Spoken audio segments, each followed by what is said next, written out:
আসসালামু আলাইকুম। তো বন্ধুরা, অনেকেই আমাদের জিজ্ঞেস করেন ঘাসের জমিতে আসলে কি কি সার প্রয়োগ করলে ঘাসের ফলন ভালো হয় এবং ঘাস খুব দ্রুত বৃদ্ধি পায়। আমরা যেহেতু ঘাসের জমি রোপণ করেছি এবং আমাদের জমিতে ঘাস রোপণ করা সম্পূর্ণ হয়ে গেছে, ঘাসের জমিতে কি কি সার ব্যবহার করা হয় আজকে আমি এই ভিডিওতে আপনাদের সামনে উপস্থাপন করব। আমরা সাধারণত ঘাসের জমিতে ইউরিয়া ও থিওবেট সার ব্যবহার করেছি, সাথে অন্যান্য সারও ব্যবহার করা যায়। আপনারা চাইলে করতে পারবেন। সেই সারগুলোর নাম আমি আপনাদেরকে বলে দেবো। ইউরিয়া ও থিওবেট সার ব্যবহার করলে কি কি উপকার হয় সেই বিষয়টা আমি আপনাদের সামনে এখন উপস্থাপন করব। ইউরিয়া সার যদি আপনি আপনার ঘাসের জমিতে ব্যবহার করেন তাহলে ঘাসের পাতা সবুজ হবে এবং ডালপালা শক্ত হবে, মাটি উর্বর হবে। থিওবেট সার যদি আপনি ব্যবহার করেন, থিওবেট সারের অরিজিনাল কাজ হলো ঘাসের জমিতে ফসফরাসের যে ঘাটতিটা থাকে সেই ঘাটতিটা পূরণ করা। আপনি থিওবেট সার ব্যবহার করলে গাছের ফসফরাসের যে সমস্যাটা ওটা আর হবে না।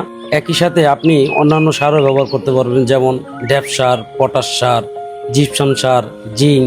এগুলোর এক একটা উপকারিতা রয়েছে। আপনার জমি ভেদে আপনি যদি এগুলো প্রয়োগ করেন তাহলে আপনি বিভিন্ন ধরনের উপকার পাবেন এবং ঘাসের ফলাফল খুব ভালো হবে। আপনি যদি ড্যাপ সার ব্যবহার করেন, ড্যাপ সার জমিতে ব্যবহার করলে ফসফরাসের যে ঘাটতি এবং জমির ঘাসের যে শিকড় থাকে শিকড়কে শক্ত করে এবং ঘাস বৃদ্ধিতে খুব সাহায্য করে। আপনি যদি পটাশ সার ব্যবহার করেন, ঘাস শক্ত করতে ও রোগ প্রতিরোধ ক্ষমতা বাড়াতে সাহায্য করে। জৈব সার ব্যবহার করলে মাটির গুণাগুণ বৃদ্ধি পাবে। জিপসাম যদি আপনি ব্যবহার করেন, সালফার ও ক্যালসিয়ামের উৎস, প্রচুর পরিমাণে সালফারাস ও ক্যালসিয়ামের উৎস হিসেবে কাজ করে। আপনার প্রয়োজন থাকলে আপনি ব্যবহার করতে পারবেন। জিঙ্ক, মাটিতে জিঙ্ক সার ব্যবহার করলে মাটিতে জিঙ্কের যে ঘাটতি থাকে সেই ঘাটতিটা পূরণ হয়ে যাবে।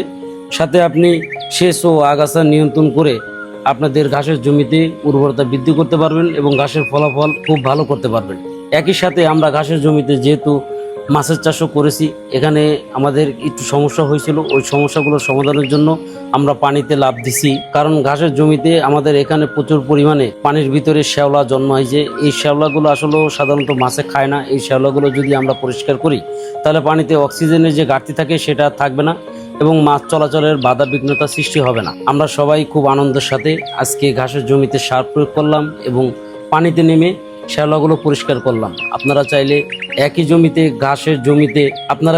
ঘাসের জমিতে একই সাথে মাছ চাষ করতে পারেন, তাহলে একই সময় দুটো ফলন আপনি পাবেন। সেখানে বিভিন্ন ধরনের গাছগাছালি যদি আপনি লাগান, আপনি যে সারটা ঘাসের জমিতে ব্যবহার করেছেন সেই একই সার আপনার অন্যান্য গাছের জন্য অনেক উপকার হবে। তাই আপনাদের উচিত ঘাসের জমিতে ঘাসের পাশাপাশি অন্যান্য শাকসবজি গাছ যদি আপনি লাগান তাহলে একই সাথে আপনি ভালো ফলাফল পাবেন।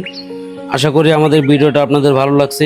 আমাদের ভিডিওটা যদি ভালো লাগে আমাদেরকে লাইক, কমেন্ট ও শেয়ার করবেন। পাশে থাকবেন, ভালো থাকবেন। আসসালামু আলাইকুম।